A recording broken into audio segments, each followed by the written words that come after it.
No último domingo à noite, quando encerramos o culto, eu estava muito feliz e com o sentimento do dever cumprido estampando o meu rosto. Era uma sensação de leveza por conta do cumprimento da interinidade. Sinceramente, eu não me preocupava muito pela continuidade do meu ministério à frente desta igreja. Até conversei com algumas pessoas mais próximas, usando a ilustração de uma bacia cheia d'água que fora colocada sobre minha cabeça e que eu teria que carregá-la durante o período de 6 meses, passando por diversas estradas, enfrentando diversas situações climáticas, sem deixar a água cair. Estava feliz, porque a água não derramou. Ao contrário, a bacia estava mais cheia e vai continuar enchendo. Com a ajuda de todos vocês, cumprimos até aqui o calendário definido para a igreja neste ano. E apesar de termos à disposição um volume menor de recursos, a excelência tem sido a nossa marca. Do retiro de verão, passando pelo aniversário da igreja, o retiro de Páscoa, o ECC, o Congresso da Família, as campanhas de missões, o Cabra Macho, o EJC e 40 dias de oração. Nessas oportunidades vimos a boa mão de Deus sobre nós. E por isso podemos afirmar, até aqui o Senhor nos ajudou. Mesmo com toda a restrição de tempo, conseguimos realizar mais de 200 atendimentos no gabinete, visitar mais de 20 pessoas, escrever 30 textos para o boletim, realizar diversos cultos fúnebres,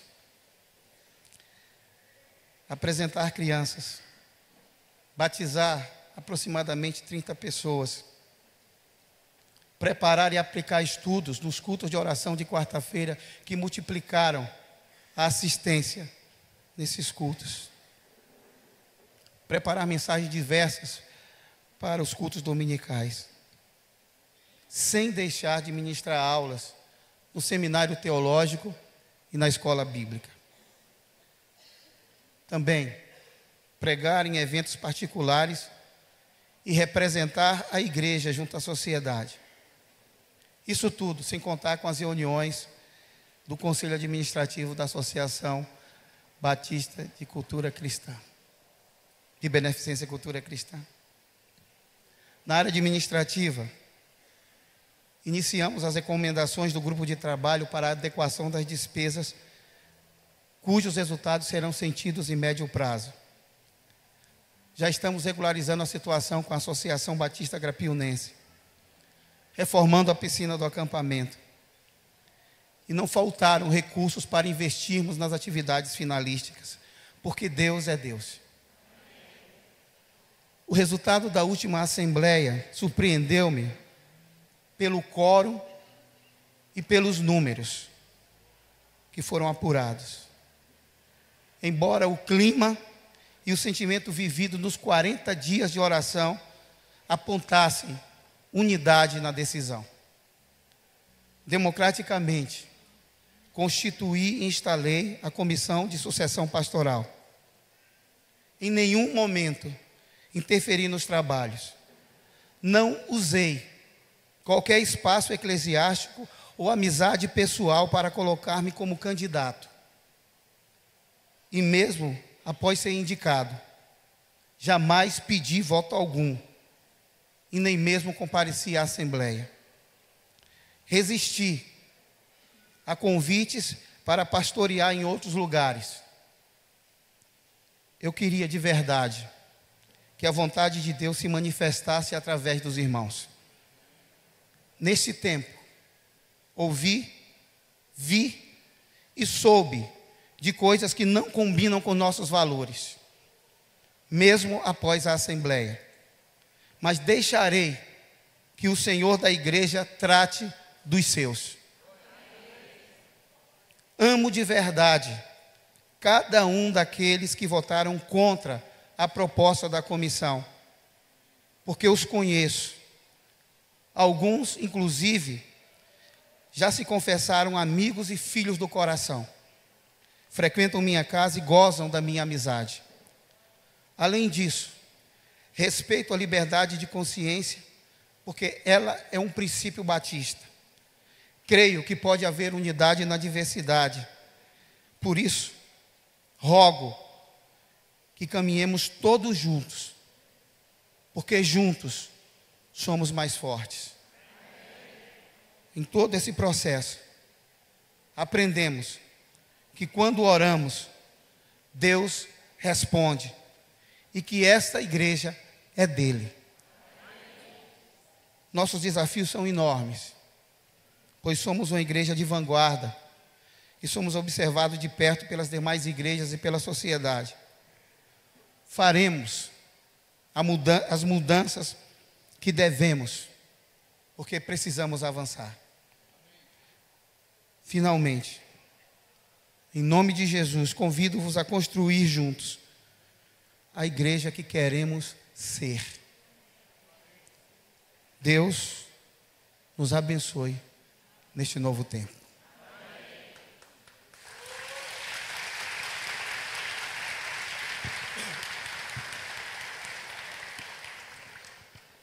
A minha voz não está muito boa. Hoje está melhor.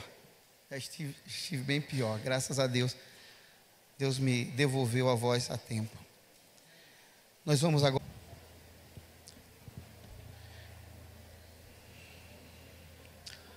Após o culto, convido a todos para almoçarmos juntos num almoço promovido pelo Encontro de Casais com Cristo.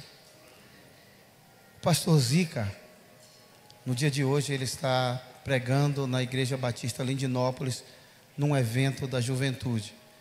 Mês de agosto, geralmente, nas igrejas vizinhas, o pessoal dedica ao mês da juventude, porque é um calendário da nossa convenção. A partir do ano que vem, nós também faremos isso. E como nós temos essa parceria com as demais igrejas, porque isso também faz parte do DNA batista, eu estou liberando o pastor Zica para que ele possa ser útil nos lugares em que ele está indo. Queridos, hoje, por conta da minha dificuldade de falar, eu já dei aula na escola bíblica e já falei por mais de 1 hora, meio complicado, mas eu convidei um homem de Deus para falar conosco. Alguém que provavelmente agora no mês de outubro estará sendo ordenado também pastor. O processo dele já foi iniciado, ele já fez a prova escrita. Futuramente será marcado o seu concílio, onde ele será espremido por mais de 3 horas, inclusive por mim. E após isso, ele conseguindo sobreviver, aí nós marcaremos o culto de sua ordenação, porque pastor ele já é de fato. Nosso irmão Luiz Corrêa. Ele é o nosso pastor lá na congregação do Campo Formoso.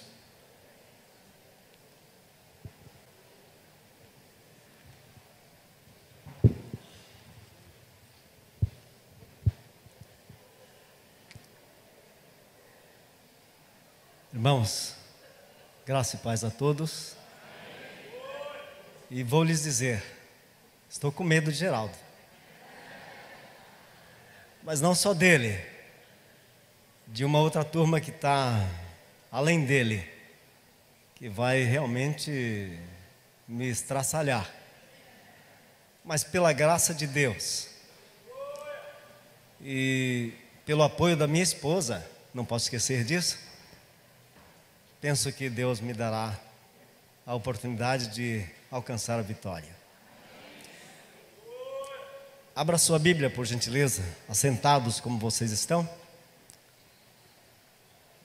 Texto bíblico, Palavra de Deus. Paulo escreve aos Coríntios, 1 aos Coríntios, capítulo 1.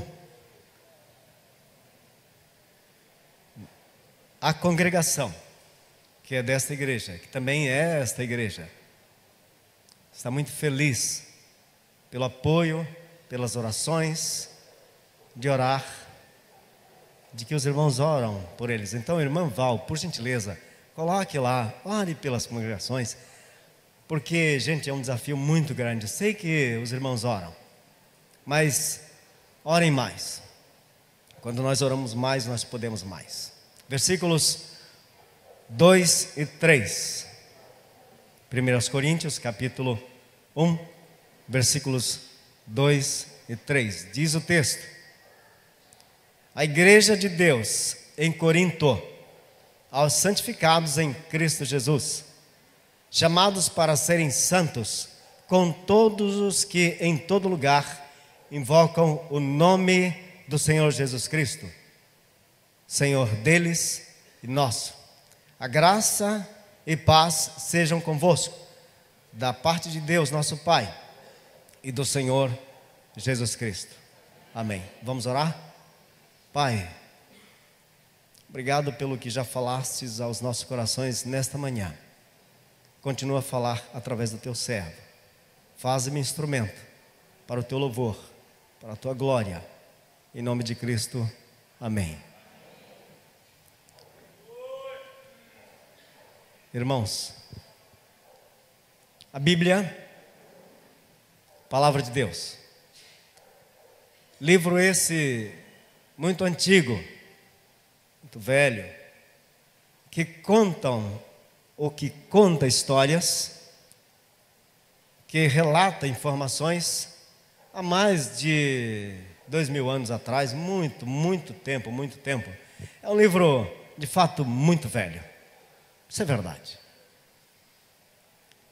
Este livro regeu o povo de Deus, as nações, lá no passado. Este é um livro que fala das verdades para conduzir o povo naqueles dias e que conduziu o povo conforme a vontade de Deus. Mas é um livro também para os nossos dias. É um livro para a igreja de hoje. É um livro para o povo de Deus hoje. É real, é verdadeiro, é ético, é moral. Ele trata das nossas vidas espirituais. Ele traz a cada um de nós essa grande responsabilidade para viver fazendo a vontade de Deus. É verdade que há muitas pessoas que perguntam como um livro tão antigo desse pode trazer informações e pode nortear as nossas vidas no século moderno, século 21, por exemplo, nos dias em que nós estamos vivendo. Pode continuar ajudando pessoas hoje? Pode sim. É verdade que essa dúvida paira na cabeça de muitas pessoas e das pessoas que não compreendem e não sabem a vontade de Deus, que não vive, que não busca, que não procura o Deus verdadeiro. E aí então, essas dúvidas continuam pairando na vida das pessoas. Eu penso que muitos de nós pregadores, muitos de nós discípulos, muitos de nós que falamos da palavra de Deus, temos em parte culpa dessa questão. Sabe por quê, queridos?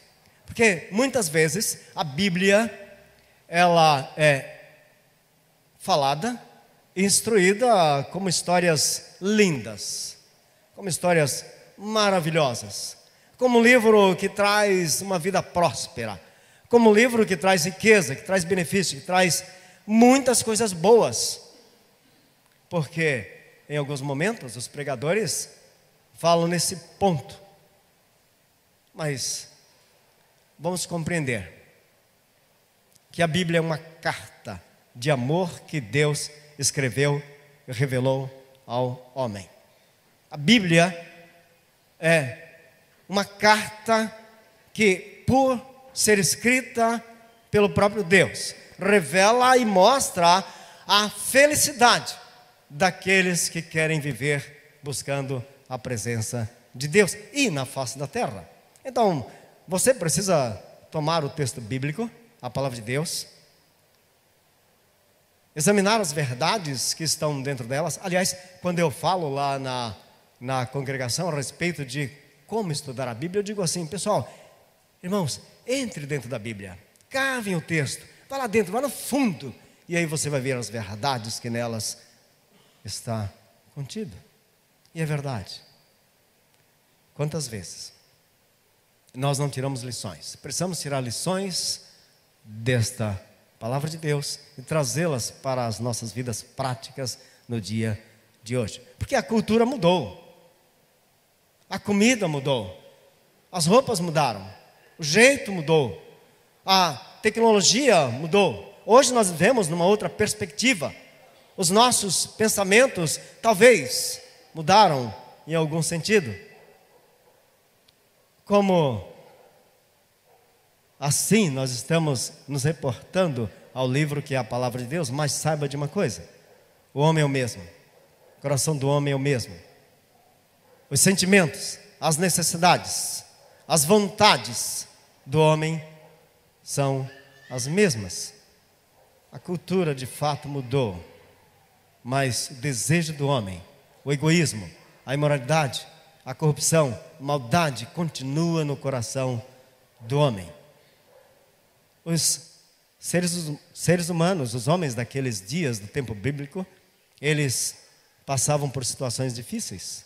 Os medos que eles estavam vivendo, muitas vezes são os medos que nossa família vive hoje, que você vive, que eu vivo, que nós vivemos, que a cada dia isso nos toma e nos assalta diante dos desafios desta vida. Os problemas que as famílias enfrentaram no passado são os mesmos que nós enfrentamos hoje. Aliás, com um pouco de diferença, é verdade, mas são os mesmos problemas, as mesmas situações.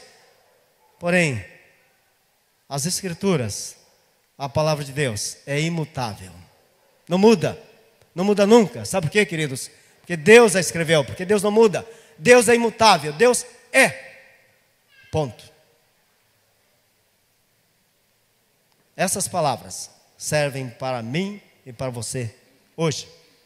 Portanto, a missão dos pregadores, daqueles que fazem discípulos, dos líderes de PGM, dos líderes de escola dominical, daqueles que falam de Cristo e testemunham, é trazer lições práticas para as nossas vidas no dia de hoje. Quando eu penso na palavra de Deus, eu trago aqui a conversa que eu tiro para a minha vida e também para a vida dos irmãos, no caso, nesta manhã, porque eu não sou diferente de vocês. Eu não sou nem um pouco diferente de cada um do irmão ou do amigo que aqui está presente. Por exemplo, os meus medos também são os seus medos. A minha ansiedade também é e pode ser a sua ansiedade. Portanto, queridos, compreenda, esta é uma grande verdade em que nós vivemos. É a mesma dificuldade que abriga, que acumula, que acalenta meu coração, também acalenta e acumula no seu coração. Eu, em nenhum momento, volto a repetir, sou diferente de você. Mas eu procuro na palavra de Deus respostas para a minha vida, para os meus problemas, para as minhas dificuldades, para a minha ansiedade, para os meus desejos, para a minha vontade. E lá eu acho. E você também pode encontrá-la quando examinar as Escrituras, a palavra do Senhor. Diz o texto que lemos para a nossa conversa hoje: a igreja de Deus em Corinto, aos santificados em Cristo Jesus, chamados para serem santos. Com licença.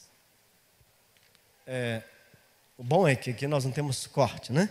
Aliás, eu uso hoje as folhas porque há uns dias atrás teve um amigo lá em casa e levou algumas coisas lá de casa. Que bênção, viu? Inclusive levou o meu tablet, que eu usava exatamente para passar as folhas eletrônicas, e agora eu uso as folhas mecânicas, tá certo? Mas, gente, foi muito bom ele ter ido em casa, muito bom. Tenho orado por ele. Em tudo dai graças. Esta é a minha e a sua responsabilidade. Voltando para o texto. Paulo escreve aos santos que vivem em Corinto. Note as palavras: santificados em Cristo Jesus, chamados para serem santos. Irmãos, só existe uma maneira de ser santo: é estar em Cristo. Não há outro, não há outro jeito, não há outro meio, não há outra perspectiva a não ser estar em Cristo. E Paulo também escreve isto aos irmãos, também lá na frente, dizendo assim: e assim que se alguém está em Cristo, é nova criatura. As coisas velhas já passaram, eis que tudo é novo. Queridos, estamos vivendo o novo. Você é novo, a igreja é nova, Cristo é novo. Precisamos viver o novo. É isso que diz a palavra de Deus. Nova criatura descreve algo criado no nível qualitativamente novo e excelente. Olha que legal. Ou seja, diz respeito a regeneração, ou seja, um novo nascimento que deve acontecer na minha vida e na sua vida. E ele também ainda fala desse jeito, ou seja, a palavra de Deus ainda reporta-se assim: não por méritos de atos de justiça que houvéssemos praticado, mas segundo as misericórdias, ele nos salvou mediante o lavar da regeneração, da renovação, realizadas pelo Espírito Santo de Deus. Está lá, Tito 3:5. Quando se pensa em santidade, não se pensa em ter uma boa conduta, não se pensa em ter um bom comportamento, não se pensa em ser certinho, justinho, justinha. Não é assim que diz o texto. Pensa-se em santidade, pensa-se em Jesus Cristo. Não existe outra maneira. Você é santo na medida em que estiver em Jesus Cristo. O estar significa relacionamento. Relacionamento com Cristo. Viver com Cristo. Conviver com Cristo. Comunhão com Cristo. Entrega total e incondicional a Cristo. E você, se você deseja ser um cristão verdadeiro, um discípulo de Cristo, o primeiro passo é apaixonar-se por Cristo. É ter paixão por Cristo. Formar um relacionamento com Ele. Relacionar-se com Ele. Viver com Ele. Viver para Ele. Respirar com Ele. Conversar diariamente com Ele. Jesus tem que ser o primeiro e o último na sua vida. Por exemplo, para que nós possamos compreender muito melhor essa paixão por Cristo, um exemplo muito simples é o de, por exemplo, um jovem que está noivo e apaixonado pela sua noiva, vice-versa. Ou o esposo apaixonado pela esposa. Aliás, maridos, deem dinheiro para sua esposa ou cartão de débito para elas irem ao salão e deixem que ela gaste tudo.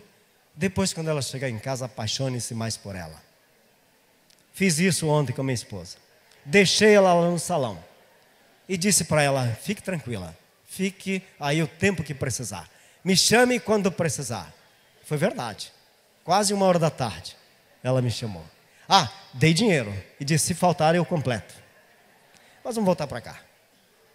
Quando o jovem está apaixonado pela sua noiva, ele respira a noiva. Quando ele vai fazer compra, ele pensa na noiva. Quando ele passa numa loja, vê a vitrine, ele pensa na noiva. Quando ele come uma comida, ele pensa na noiva. Quando ele vai dormir, ele pensa na noiva. Quando ele vai trabalhar, ele pensa na noiva. Ele está apaixonado por ela. Quando o esposo está apaixonado pela esposa, quando ele vem de viagem, ele traz alguma coisa para a esposa apaixonada. Bem, o dia em que você compreender esse tipo de relacionamento, você então começa a compreender o que é ser um cristão. Por quê? Ser apaixonado por Cristo é, você acorda e pensa em Cristo.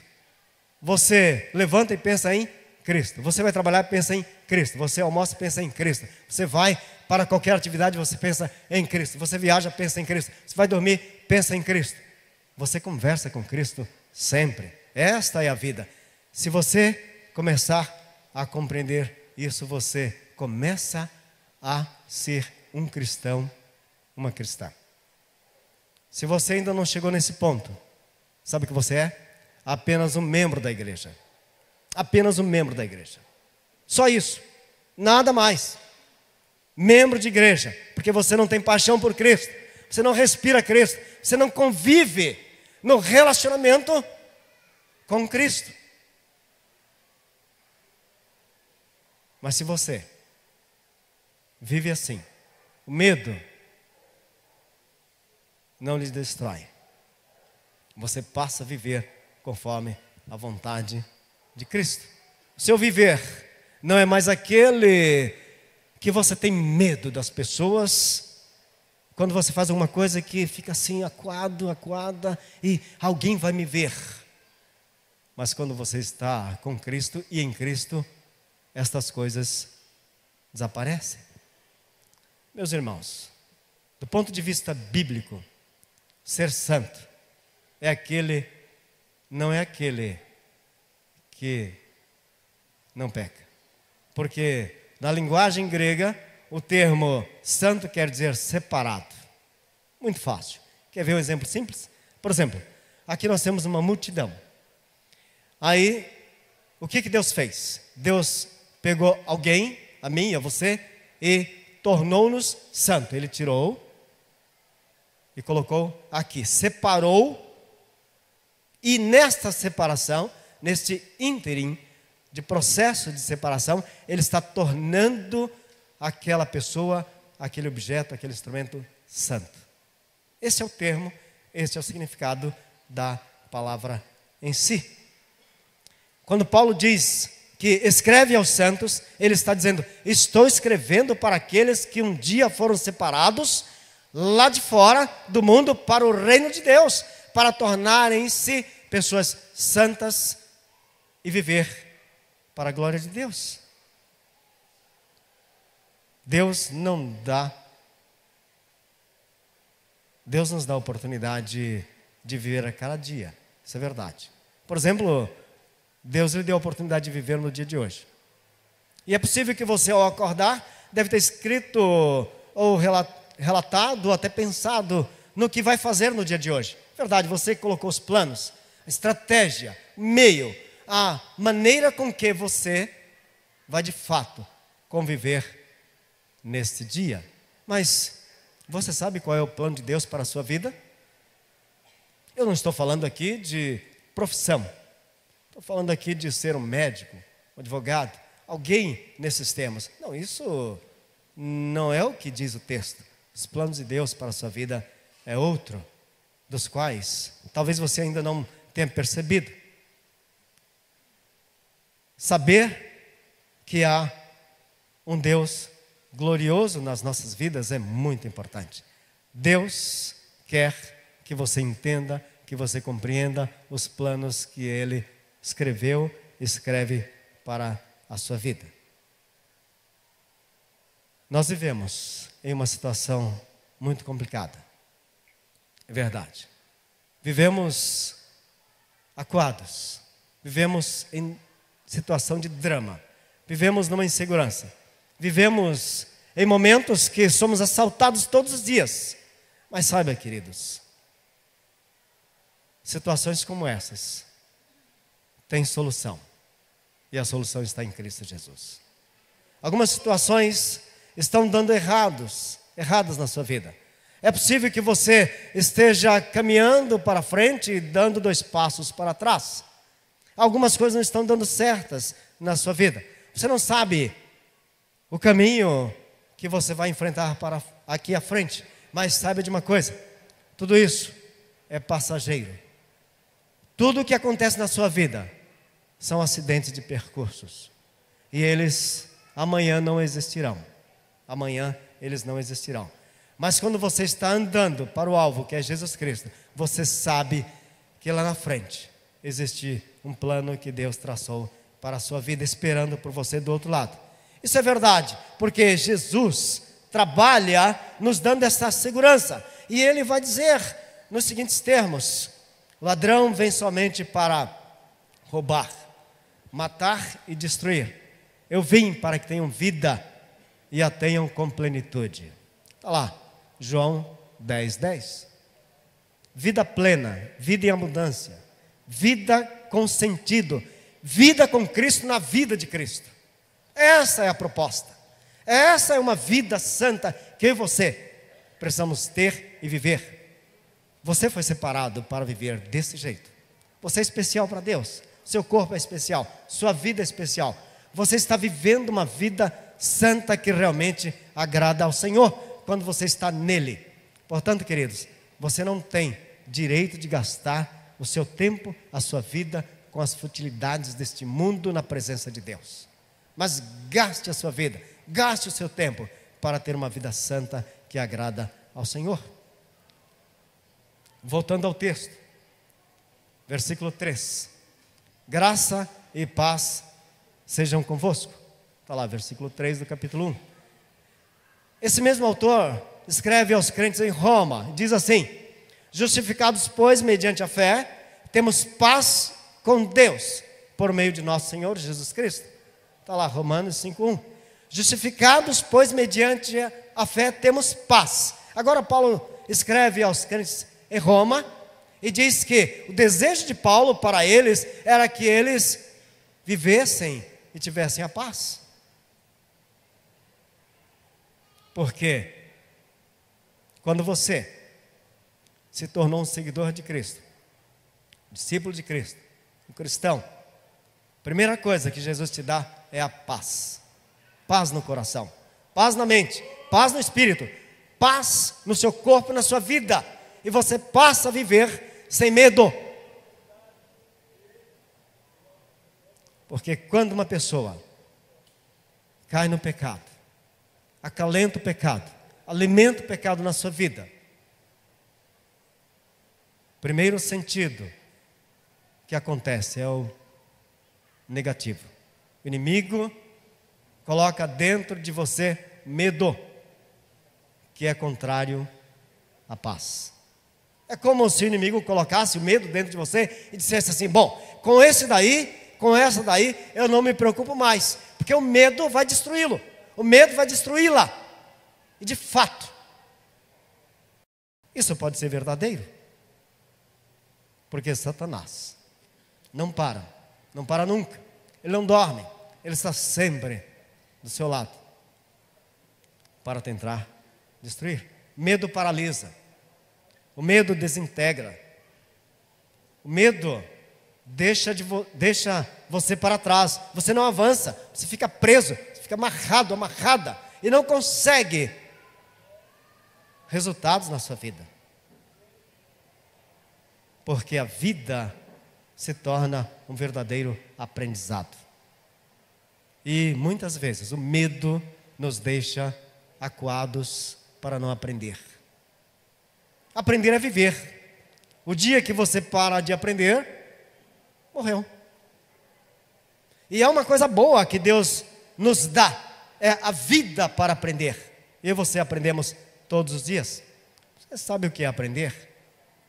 Aprender é tipo tirar o pé de um terreno seguro, firme, que você sabe tudo, que você está naquele meio, que você não tem dificuldade de se mover e colocar o pé num lugar estranho, numa terra erma, num lugar muito, muito distante, em alguma coisa que você nunca viu, com uma cultura nova, com um povo diferente, com situações das quais você nunca passou. Isto é aprendizado. Aprender é conquistar o novo, nova terra, novos espaços, novas pessoas, novos amigos, novo sentido. porque aprender é mergulhar no desconhecido. Isso é aprender. É lançar-se no escuro, é dizer, estou indo. Quando Deus chamou Abraão, Abraão, sai da sua terra, vai para um lugar que eu, depois lá na frente, vou lhe dizer, sim Senhor, e aí, para onde eu vou? Arrume as suas coisas e vá, se lance, se jogue, deixe o resto comigo, deixe comigo, eu garanto, a minha parte eu faço. Portanto, quando eu tenho paz em Cristo, eu não tenho medo. Não tenho medo de aprender. Não tenho medo de crescer. Não tenho medo do desconhecido. Não tenho medo dos problemas que vêm à minha vida. Sabemos que, por exemplo, mais de 60% dos problemas que nós vivemos, que eles nos envolvem, são atribuídos e considerados pelo medo. Medo interno e medo externo.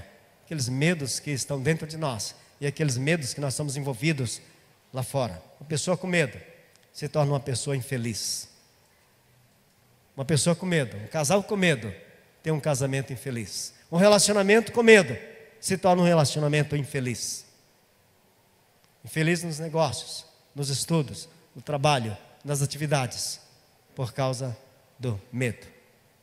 Porém, irmãos, quando você se entrega de coração a Jesus, a primeira coisa que Ele faz é tirar o medo da sua vida. Quando você se coloca diante dEle, num relacionamento, numa paixão, numa comunhão, você não tem mais medo, porque Ele tira o medo e coloca a paz. Outro dia, uma jovem lá da nossa igreja, da nossa congregação, eu já chamo igreja porque estamos nesse processo. Mais para frente já, penso que o ano que vem, meu pastor, da formação da igreja. Glória a Deus por isso. Isso é para Ele. Nada eu tenho feito, apenas um instrumento. Aliás, um instrumento um pouquinho queimado, mas a glória de Deus me permite ter a graça e a compaixão. Uma jovem me procurou outro dia, pastor, eu estou com um problema muito sério. Preciso conversar com o senhor. Falei, vamos conversar. E ela foi para conversar comigo. Chegando lá, ela falou, olha, depois de participar do encontro de jovens aqui da igreja, o Espírito Santo tem me incomodado, porque eu estou vivendo um relacionamento com um rapaz, mas não sou casado com ele, sou apaixonado por ele, ele por mim, e nós estamos nos relacionando sexualmente falando. Isso tem me incomodado. O medo tem me pressionado. Eu disse para ela, isso é muito fácil de resolver. É muito fácil de resolver. Porque ela estava vivendo um drama. E esse drama realmente era o medo que o inimigo estava causando na vida dela por decisões erradas que ela havia tomado. Essa é uma situação complicada, mas o medo não deixou saída para ela. E eu disse, a saída é Jesus Cristo. Só tem um meio, é Cristo Jesus, o meio pelo qual você pode sair e achar segurança para a sua vida. Quando o teu coração, a tua mente, teu espírito está cheio de medo, ele não encontra saída. É verdade. Você não enxerga, não consegue ver a saída para os problemas. Mas quero lhe dizer que a saída é Jesus Cristo. Porque Ele vai te dar a paz, Ele vai tirar o medo, Ele vai te dar segurança. Quando você tem paz com Cristo e em Cristo, você enxerga os problemas de outra maneira. Ele dá uma nova visão, Ele tira aquela visão turva que há em você, esclarece tudo para você e você passa a ter uma vida nova. É possível que nesse ponto alguns estão se afogando num recipiente pequeno e não consegue enxergar, não consegue saída. Mas Jesus é a solução para as nossas vidas. Quando o teu coração está com medo, você não consegue enxergar nada. Agora, eu te peço em nome de Jesus Cristo, entregue seus problemas a Ele. Ah, pastor, mas eu já entreguei. Ah, é verdade. Mas como você está entregando seus problemas para Jesus? Como você o convida para estar com Ele? Como você tem um relacionamento apaixonado por Jesus? Como é a sua vida com Ele? Como fazer? Simples assim. Vem para Jesus. Entrega a sua vida a Ele. Entrega a sua mente para Jesus. Entrega seu coração para Jesus. Entrega seu corpo. Tudo que você tem é dele e volta para Ele, inclusive a sua vida. E com paz, Cristo vai lhe ajudar a enxergar os problemas que você está passando.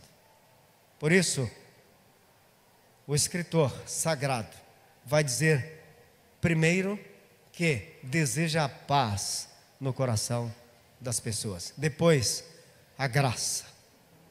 O coração que recebe esses dois termos, essas duas verdades, vai viver em paz. Porque a paz é resultado da graça. A graça é amor.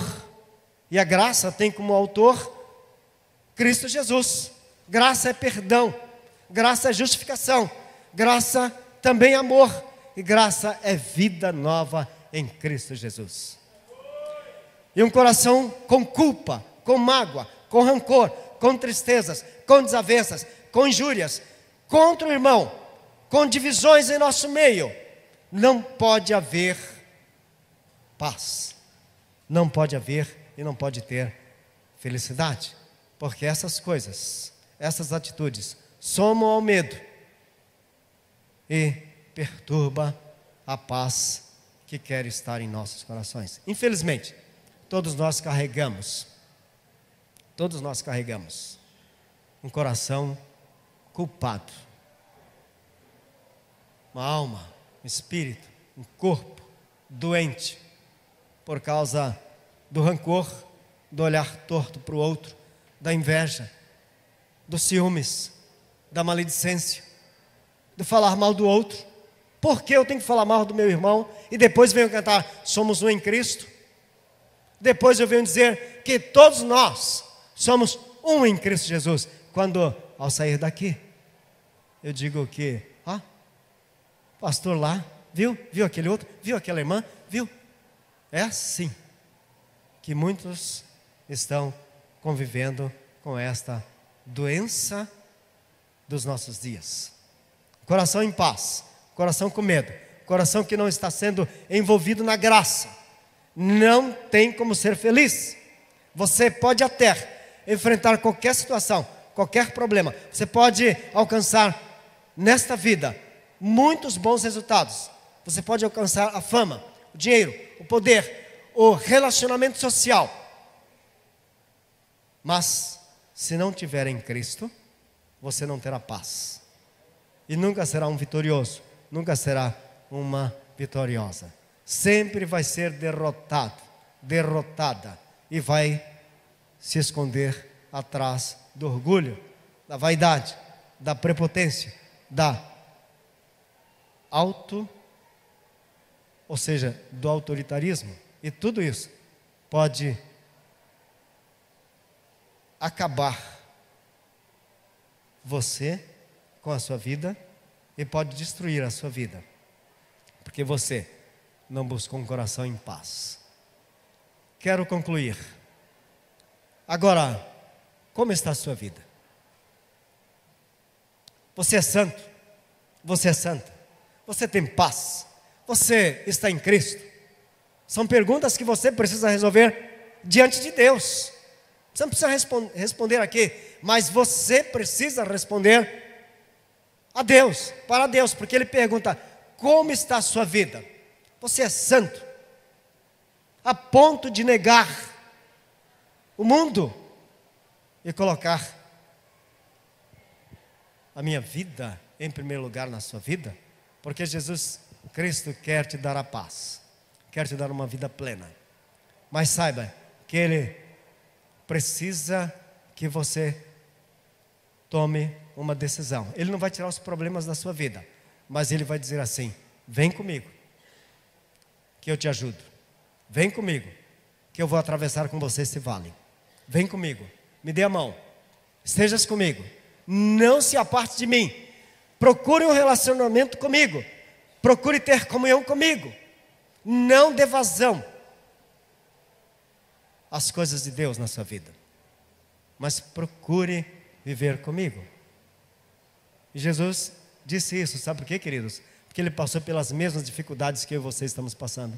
Por exemplo, Jesus foi traído, puxaram o tapete de Jesus, bateram em Jesus, disseram que Jesus foi um homem falso, foi um profeta falso, disseram que Ele não era filho de Deus. Ele passou os mesmos problemas, mas Ele conclui e diz assim: eu vos tenho dito estas coisas, para que tenhas paz em mim. No mundo tereis tribulações, mas não vos desanimeis, eu venci o mundo. Está lá, João 16, 33. Paulo vai desejar aos crentes em Corinto graça e paz. Eu quero desejar a cada um, nesta manhã, hoje, a graça e a paz de Deus em cada coração. E isso eu faço em nome de Jesus. Se você quer essa paz, se você quer viver em paz, se você quer o perdão de Deus, nessa manhã, entregue-se você com Ele. Busque a presença dEle e diga: Deus, toma minha mente, toma o meu espírito, toma minha alma, toma o meu corpo e envolve-me com a tua paz. Porque a paz de Cristo é a solução para as nossas vidas no mundo que nós estamos vivendo hoje. Busque a paz e que Deus abençoe a todos. Amém. Por favor, pastor.